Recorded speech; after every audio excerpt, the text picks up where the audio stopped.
Curiga menantu selingkuh, kakek diam-diam tes DNA cucu, endingnya plot twist.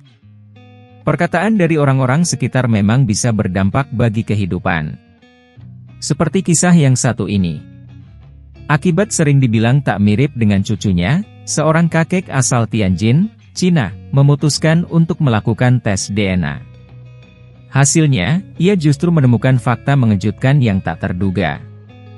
Melansir Eva VN, kakek yang bernama Zhang itu dulunya tinggal bersama sang istri dan putranya.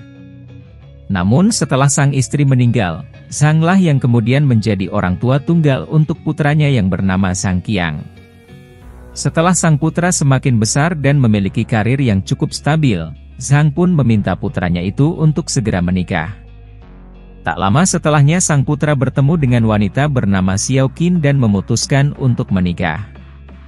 Setelah sang anak, Zhang Qiang menikah, ia mencemaskan ayahnya. Ia pun meminta ayahnya itu untuk kembali mencari pendamping hidup, namun sang ayah menolak. Zhang Qiang sendiri dikaruniai seorang putra tak lama setelah menikah.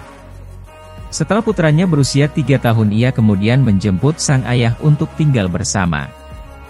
Dengan demikian sang ayah bisa tinggal sekaligus menjaga cucunya saat Zhang Qiang dan istrinya pergi bekerja. Kehidupan Zhang pun berubah menjadi lebih ceria dengan adanya sang cucu. Sayangnya setiap kali ia pergi bersama cucunya, tak sedikit orang yang memberikan komentar, menyebut jika keduanya tidak memiliki kemiripan.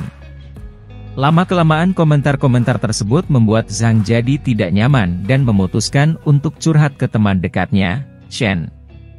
Shen kemudian menyarankan Zhang untuk melakukan tes DNA. Putra Shen sendiri kebetulan bekerja di laboratorium sehingga bisa melakukan tes DNA dengan cepat. Tanpa berpikir panjang, Zhang langsung menyetujui saran Shen.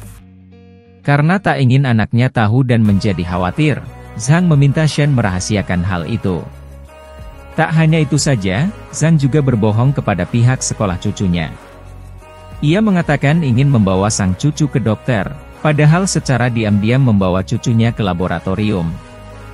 Setelah hasilnya keluar betapa kaget Zhang saat mengetahui jika cucunya sama sekali tidak memiliki hubungan darah dengannya. Hal itu membuat Zhang berpikir jika menantunya, Xiao Qin mungkin telah berselingkuh. Zhang bahkan sampai harus minum obat penenang usai mengetahui hasil tes tersebut. Awalnya Zhang memutuskan untuk tidak memberitahu sang anak. Namun karena Zhang tak mau makan dan tidur hingga membuat berat badannya turun, anak dan menantunya pun jadi terus bertanya apa yang terjadi padanya. Setelah banyak berpikir akhirnya Zhang memutuskan untuk memberitahukan hal tersebut kepada putranya. Mengetahui hal itu sang putra menjadi sangat marah. Ia langsung melemparkan hasil tes tersebut ke sang istri dan meminta cerai. Sang istri, Xiao Qin juga sangat terkejut melihat hasil tes tersebut. Ia bersikeras bahwa dirinya tak berselingkuh. Xiao Qin kemudian memutuskan untuk pergi dari rumah dan kembali ke rumah orang tuanya. Malam itu Zhang Qiang mendapat telepon dari ibu mertuanya yang mengatakan bahwa Xiao Qin hanya menghabiskan waktunya untuk menangis dan banyak meminum obat tidur. Mendengar hal itu Zhang Qiang segera pergi menemui istrinya, namun sang istri tak mengizinkannya berkunjung. 3 hari setelahnya barulah Xiao Qin bersedia untuk berbicara dengan Zhang Qiang. Xiao Qin pun akhirnya mengiyakan ajakan cerai suaminya. Namun melihat wajah pucat dan tubuh kurus sang istri membuat Zhang Qiang merasa sedih dan menyesal.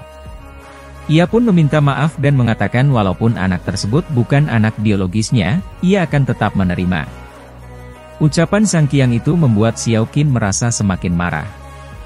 Ia pun meminta sang suami yang tak percaya untuk kembali melakukan tes DNA dengan anaknya.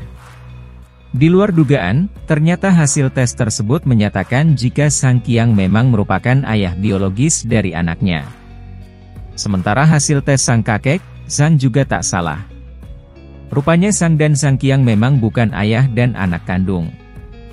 Oleh sebab itu keduanya tak memiliki ikatan darah. Mengetahui hal itu Zhang pun langsung pingsan. Ia tak bisa meminta penjelasan dari sang istri yang telah lebih dulu meninggal. Pada akhirnya Zhang memutuskan kembali ke kampung halamannya untuk menenangkan pikiran. Sementara Sang Qiang dan Xiaoqin masih tetap menganggap Zhang sebagai orang tua kandung mereka.